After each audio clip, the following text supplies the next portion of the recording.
Well, good morning, everyone. Thank you for the invitation. Before we go into the question of the emotional architecture of today's digital world and the platforms, I would like to very briefly say how did we get here?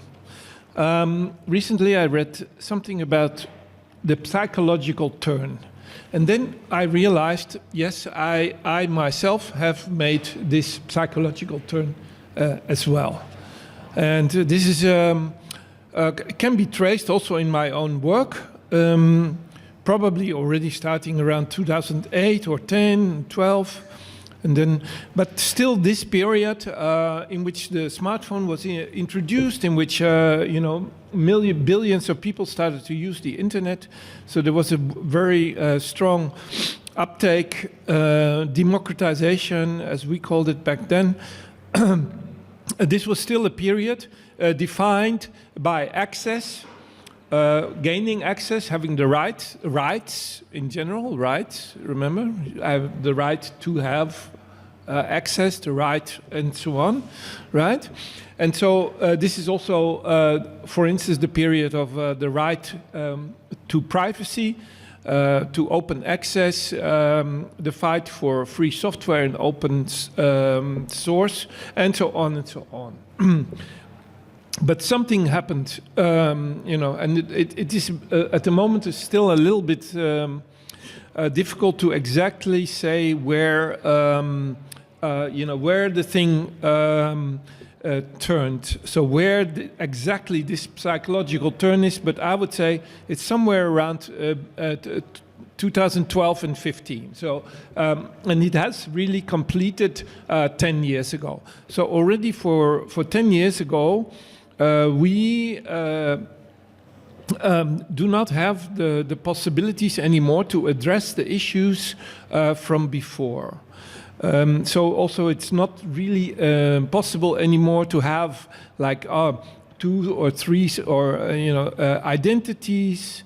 The whole idea of surfing anonymously or something like that is, it's very, very difficult to imagine. In theory, maybe with a VPN, etc., still possible, but okay. So what happened then with the really rise of smartphones, but I would say also with the so-called profile-centric design, people got locked in. So before you log on, you are already identified, and it's already clear who you are, what your history is, and so on and so on. So you're not a newcomer, but you're constantly building on your previous activities. This, of course, is going along with a huge industry of the data extraction, right? So all this is done to collect data from you, either for commercial or for surveillance purposes, which we can't really even distinguish. So in this age in which some social media become dominant, there is the culture of the selfie, in which the online self is the subject, right? And so and this is no longer a period of empowerment, but it's a period in which people feel that the world is closing in on themselves. So instead of opening up, instead of surfing, going everywhere, we are only scrolling the same old apps. So, and this process of the web closing in on itself is then leading to the psychological turn, right? So once the world is not open anymore, but becomes closed, the self starts to become, well, let's say paranoid, or has to be confronted with itself. Now, in the work that I've done in the last 10 years, I have, let's say, dealt with a number of these, let's say, affective or emotional responses. We know now a little bit more also about how these emotions are exploited, right? And the whole kind of coming out of people like Tristan Harris and all the rest, the makers, the designers of the like button, etc. These were very, very important moments. Now, almost 10 years later, I would say, yes, we know more, but maybe we only know very little. So there's still a little bit uncertain period because there's still a lot of research done, but basically we are in Plato's cave.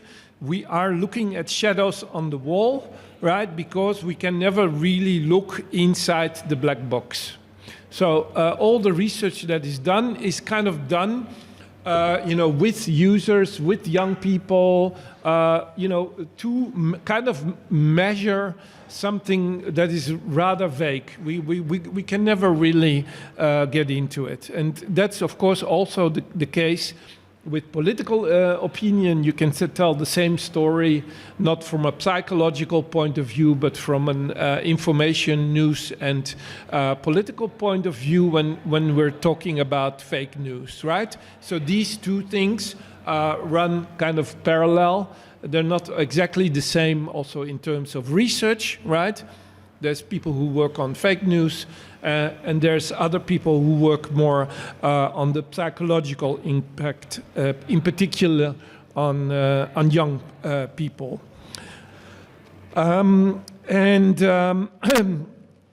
What we see now, let's say approximately 10 years later, is what I call, let's say, a rainbow of feelings. It's a range. And you can more or less pick and choose what you want to study, or what has affected you most, or what you see around you most of the time. And this rainbow really starts from rather, mundane and average damage feelings to very, very severe mental illnesses and issues, right? Now, yes, I've done work, of course, on different aspects of it. Also, I work at my research institute in Amsterdam, in the Institute of Network Cultures. We have been doing a range of these things. Let's just go quickly around them. And of course, the most mundane things, I've studied most and looked at most of the time. And this is, of course, sadness, right? And this is my essay, Sad by Design, came out in 2019. It's probably, I still consider also my best essay in terms of the way I really try to understand why, after exhausting online sessions, people feel this kind of sadness, this feeling of sadness. And I then compare it, and I might read a little bit more about that, for instance, with the older feeling of melancholia. So these are milder things. It's also related often with a more social aspect of it. which I'm very interested in, and I've just written an essay about, and that is the contradiction that is very apparent when we're talking about the mass loneliness, especially amongst young people, in an age where you are connected with others 24/7. Right? And this is obviously, you know, a paradox. How can you be lonely when you're constantly, you know, in contact with others? And so this is an important, you know, still kind of unresolved issue. However, you know, all the research that you read about it, the scale of it is enormous. Then, of course, we get more to the more severe things like depression, which is already, you know, an illness officially, and then and that's often related in the work context, for instance, with burnout. And then we move to the other specter, and there it becomes more active. And then we're talking about the research that looks into anger and aggression, right?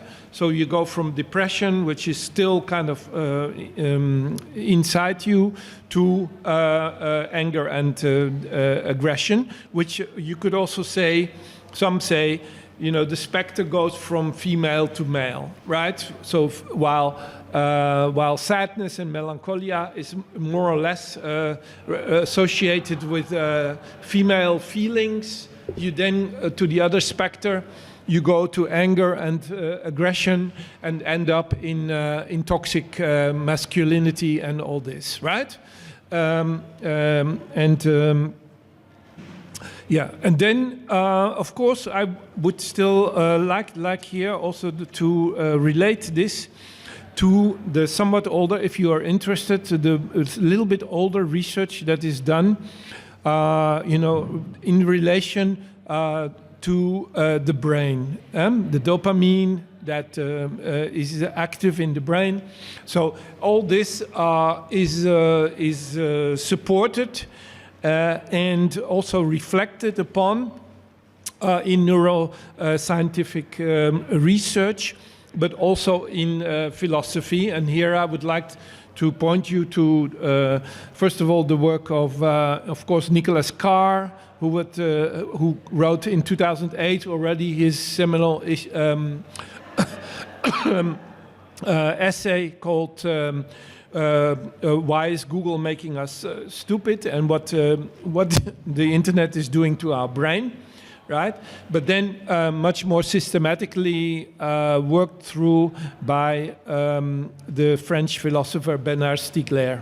And so these are, let's say, long-term implications and aspects of the research.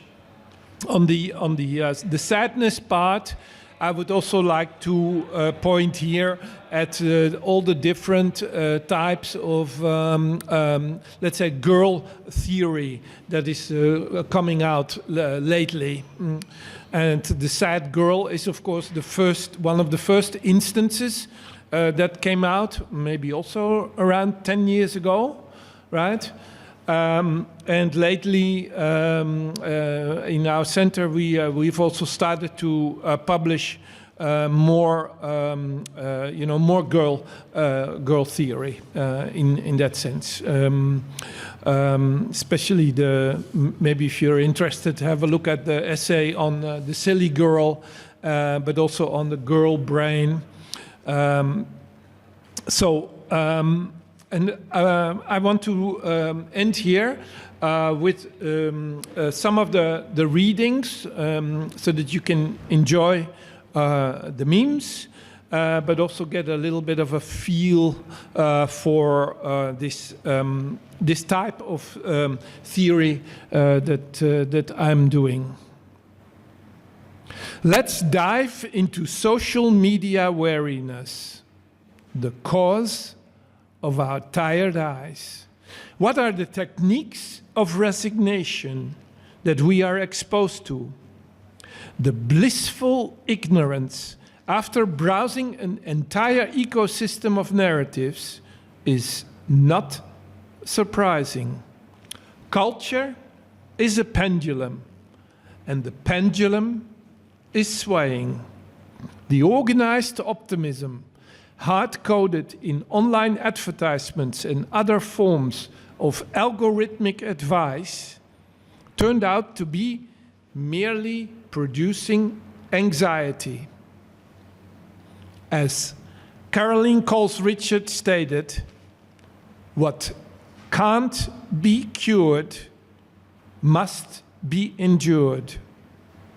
The suffering, sorrow, and misery is getting tagged and filtered by our own self-censorship. We've been captured and feel frozen.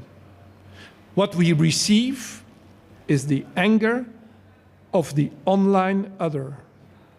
The growing imbalance in the distribution of digital enchantment is neither causing a revolution or revolt, nor does it fade out.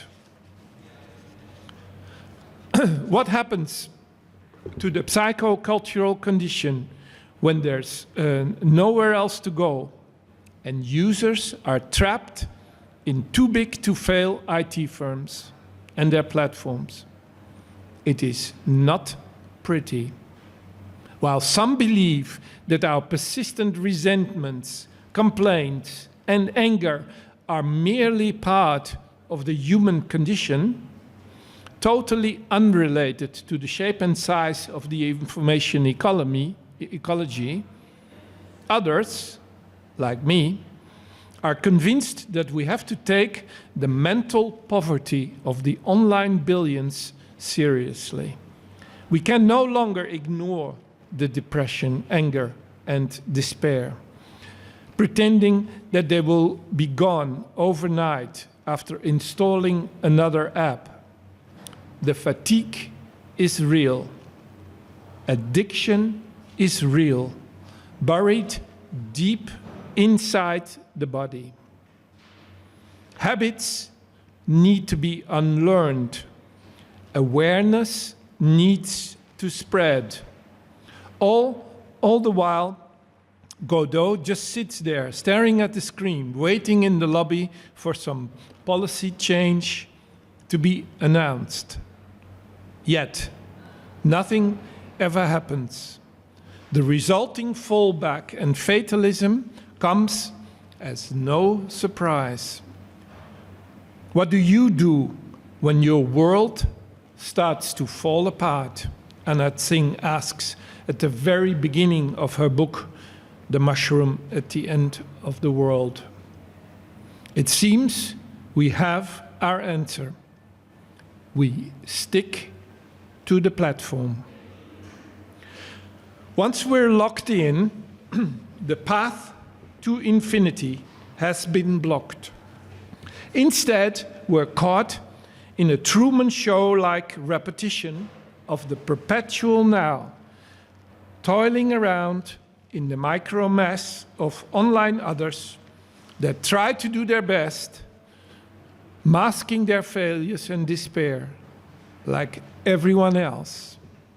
The Italian theorist Franco Berardi observes the mental state of today's student. I quote, "I see them from my window, lonely, watching the screens of their smartphones, nervously rushing to classes, sadly going back to the expensive rooms that their families are renting for them. I feel their gloom. I feel the aggressiveness latent in their depression." End of quote. In the social media era, the Oblomov position is no longer an option, in particular for those that cannot economically afford to get stuck in the abyss. The design is elegantly forcing us to engage make choices, click, agree, and respond. If only we were capable of taking action and making a decision. We experience the sadness of online existentialism minus the absurdity. If only Robert Faller's notion of interpassivity was ever really implemented in code, we would then indulge in a permanent state of indolent apathy. Instead, there is nothing passive about human-machine interaction. Even so now I'll close here with a few remarks on this one particular feeling, sadness.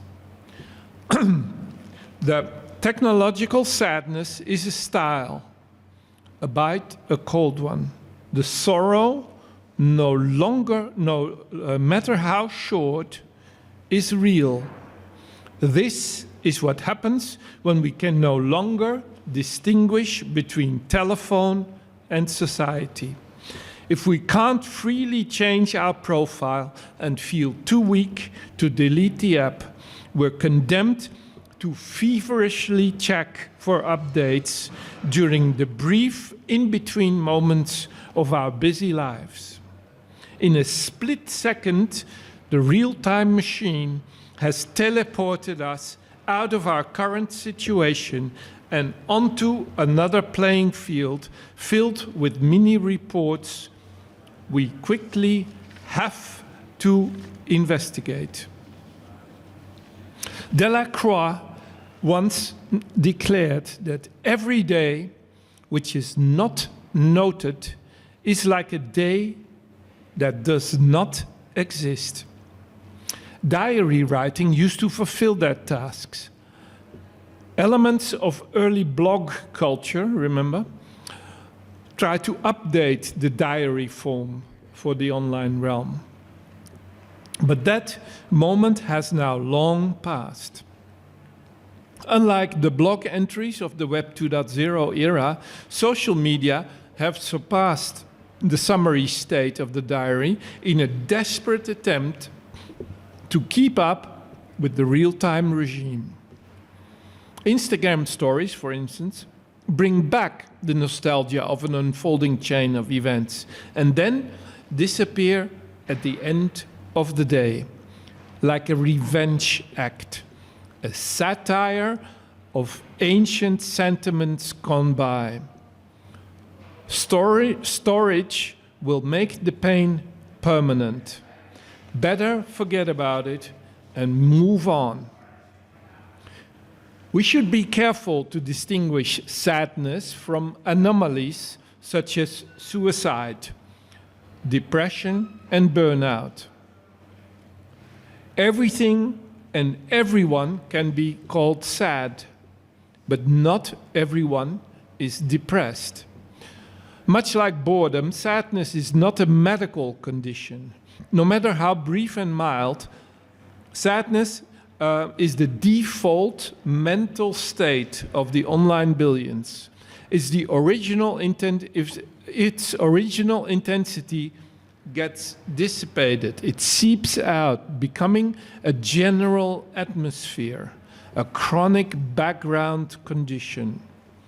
Occasionally, for a brief moment, we feel the loss.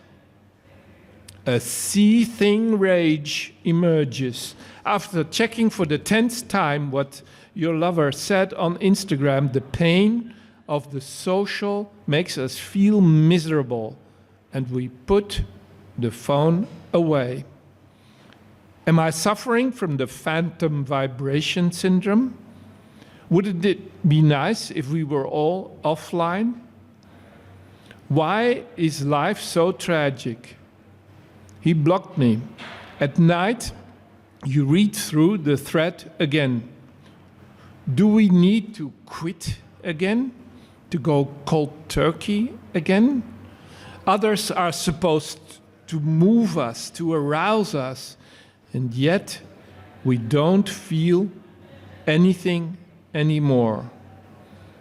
The heart is frozen. Thank you very much. I'll leave it here, and we can now maybe go to the individual presentations and discussion. Thank you very much.